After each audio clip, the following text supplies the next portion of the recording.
Well,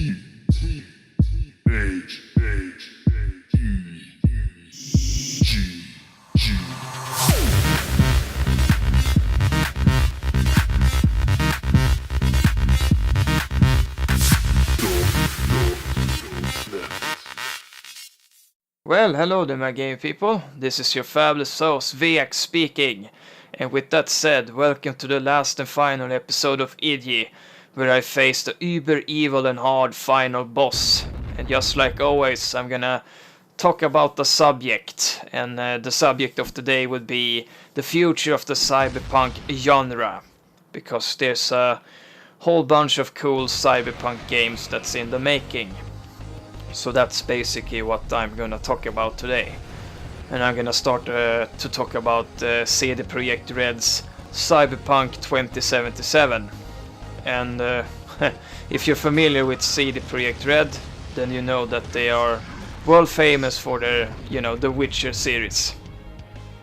And I honestly didn't know that there was a very old game with the same name, Cyberpunk 2077. But that's the case, so I checked it out today actually, and it seems to be like a very, cyberpunk hardcore kind of game. It's like, I don't know, it's very, true to the nature of cyberpunk. It's very deep and all that, but I'm kind of surprised that out of all the developers in the world, CD Projekt Red picked up that license, but as it seems the development team are fans of Cyberpunk 2077, so that's the main reason why they chose to develop it. And it's actually a PC exclusive game also, and that alone makes the game really interesting, because there's a lot of developers that has turned their back on the PC format pretty much, and from what I have been told, it's because the piracy problem, that a lot of people upload the game illegally, through torrents and all that. So EA has skipped the NHL series for, I don't know, it's like the 4th year or something now. So but CD Projekt Red are pretty well known for taking care of the piracy problem.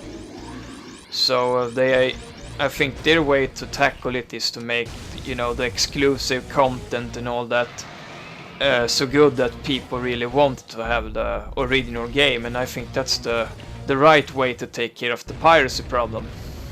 Not through like copyright protection and all that, and I mean copy protection, because there's always gonna be a cracker somewhere out there that's gonna be able to crack the game and upload it, so there's no point doing it.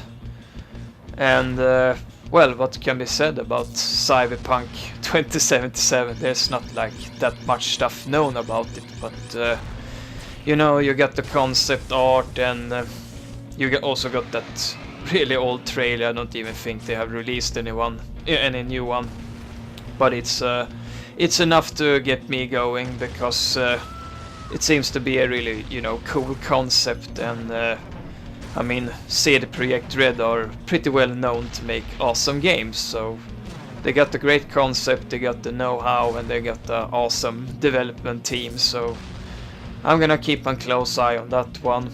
And if everything goes according to plans, then Cyberpunk 2077 will be released sometime next year to PC.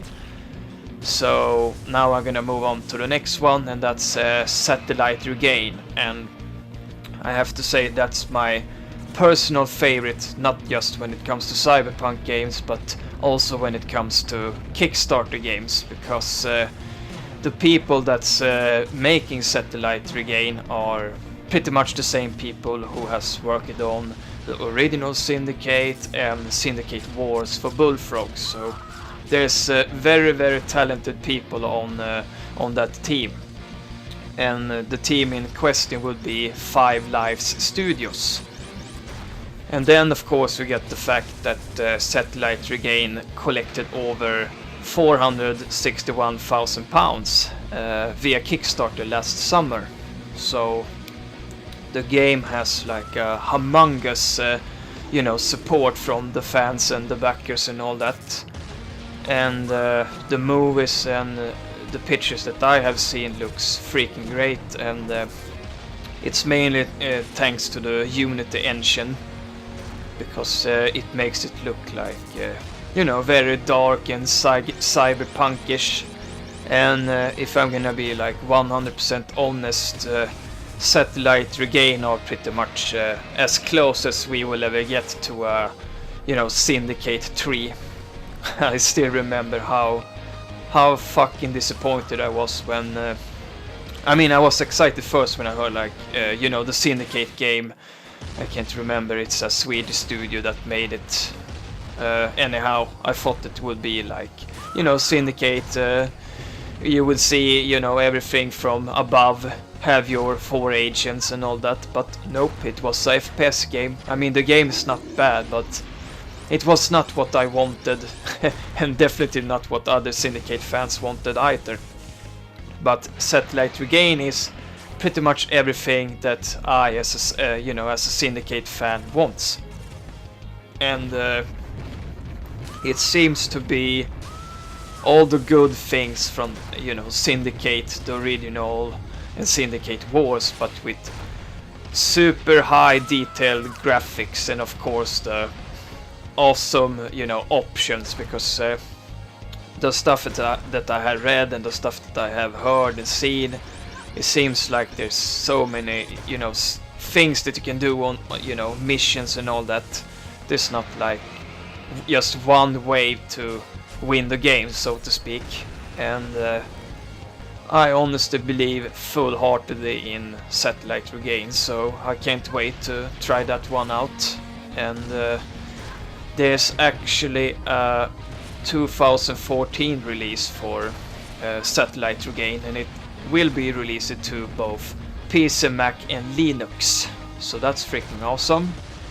Then I also found out that there's another Cyberpunk game that's in the making, but it's it's not like very much information about it, but it's Juggernaut Games that's working on it, and it's called Star Crawlers, and it's like a RPG kind of game, and it's obviously a dungeon crawler in a futuristic sci-fi setting.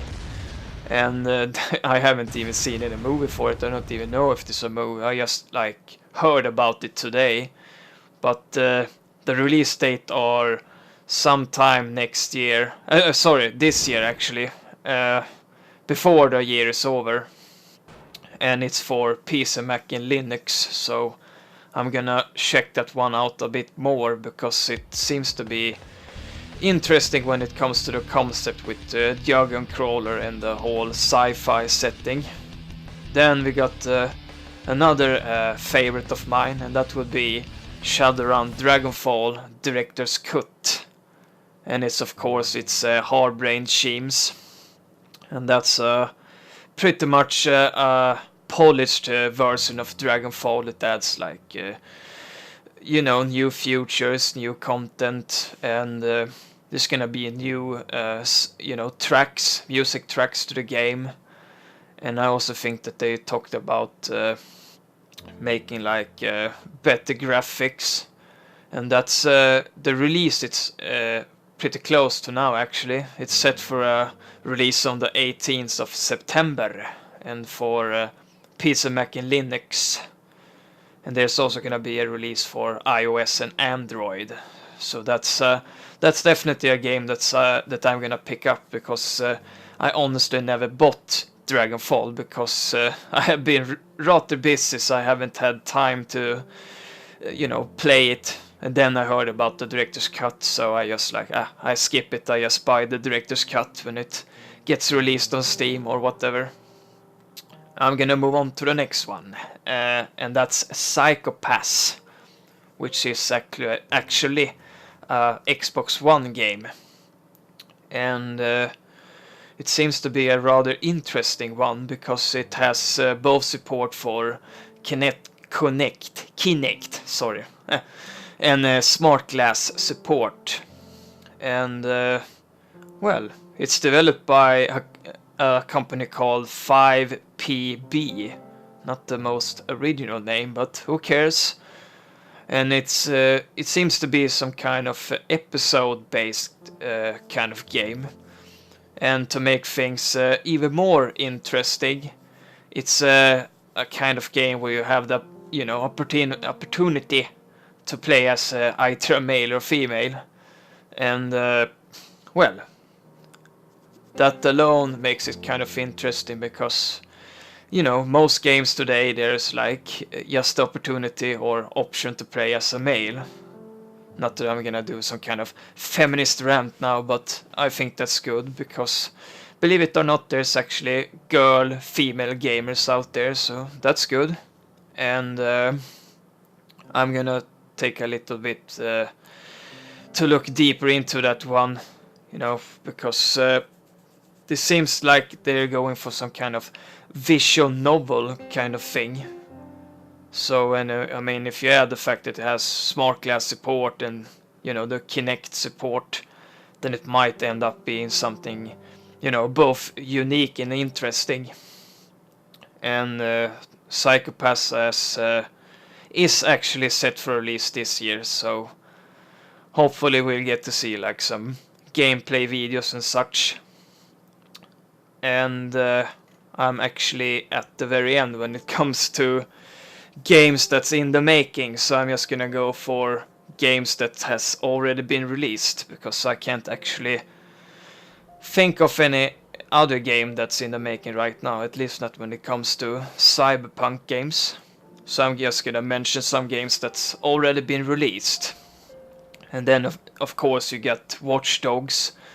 I think it's like well, it's been released to pretty much every format there is, but I think the PS4 and Xbox version hasn't been released yet. But I have played the PC version, and I have to say that so far it's the superior one, because I don't know if you guys have heard it, but there was some dude, or I don't know if it was a girl, whatever, but the person in question actually managed to hack the files in the folder and, well, unlock the ability to have like better graphics in Watch Dogs.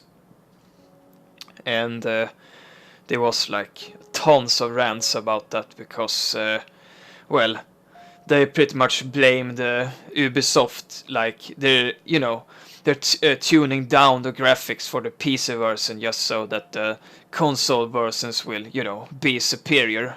And I can't speak if that's the case, but I think it's quite obvious that the PC version of Watch Dogs is superior, at least, at this moment. But I think it's a great game, so that's a game that you should try, at least if you like Cyberpunk and GTA kind of games. And then, of course, you get DXCX Human Revolution, the director's cut version, which I actually bought just recently, because once again I haven't had time to play the original game, so I just like, okay, I gotta pick the director's cut, right from the very start, because there's no point buying, the original game when there's a director's cut version. So I did that, so I'm probably gonna record that sometime, hopefully, in the near future. And then you got like decks for the Wii U. Yes, believe it or not, there's actually a Cyberpunk game for Wii U. And it's a side-scrolling kind of action stealth RPG game. And it was also founded via Kickstarter. And it's pretty much inspired by classic cyberpunk novels. So, and everything's hand-drawn in the game. So that's another game which I think is rather interesting, but sadly enough I don't own a Wii U at this time, but I hope to own both a PS3, PS4 and a Wii U as soon as my wallet allows it, because it's still rather expensive, at least if you wanna buy all three of them.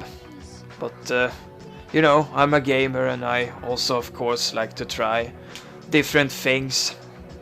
And I also have to say that there's a ton, you know, of games to, you know, different formats that I really want to try. And when it comes to Cyberpunk games, I have to say that the genre looks like, you know, it has a brighter future than it has had for like 10 years plus or something like that, because I think it was like 10 years ago, something like that, then the genre just died. I mean, sure, you had like DXCX2, but it was not the same anymore. But if we like go back, I mean forward to now, and Hardbrain Team's Shadowrun returns, then things started to change, and you know, now we got all these games that's both in the making and the games that has already been released. So the Cyberpunk genre are very much alive and kicking, and it doesn't seem like it's gonna slow down anytime soon. And I'm just glad for that, because ironically the Cyberpunk genre are more like I don't know, it's like there's not a better time than now to do Cyberpunk games, because the world is like more dark than ever before, and you get the whole like Big Brother watches you and all that crap. So I mean, if you go back to like the 90s and like Syndicate, for example, then it was like fiction and sci-fi and all that, but scarily enough, most of that stuff is real, for real now. So as I said, there's a very good like time to make Cyberpunk games, because it's very like real. It's all around us pretty much, so people can relate to it. I mean, it's like that I think it's called Enemy of the State, you know, with Will Smith. I mean, when the movie was new and all that, it was like, bullshit. It's just, you know, fake, it's a movie and all that. But now that you look back on that movie, then it's pretty goddamn creepy, because everything that's happening in the movie actually happens for real now. You know, tapping of phones, you know, reading through our mails and all that. So yeah, it's kind of creepy. So Cyberpunk for real. That's all that I can say about it. So, and as you can see, I have managed to finish Iggy. It just took me the whole summer, but goddamn, I made it.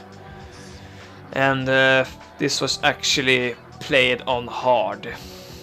And believe it or not, when you have finished the game, I think you have to finish it on hard, then you can unlock an even harder, you know, difficulty. And I actually tried that one, and all I can say is this: it's fucking hardcore hard. So I'm not gonna record that one, because that would take forever. And there's more stuff as well that you're able to unlock. There's like a new gameplay mode, and there's also this kind of Resident Evil thing. If you finish the game without dying, then you will be able to unlock more stuff. So there's quite a lot of replay value to Iggy, if I say so. And I can honestly recommend Iggy to anyone that likes, you know, platform games and indie games, and Cyberpunk, of course. It's, in my opinion, a very underrated game, so I would recommend everyone give Iggy a try. It's free to play, so you get no reason whatsoever not giving it a go. And this will be it. So thank you very much for watching all my Iggy videos, and well, I'm just gonna wrap things up. Feel free to subscribe like always, feel free to comment, and just take care, people. This is Viact signing out. Adios.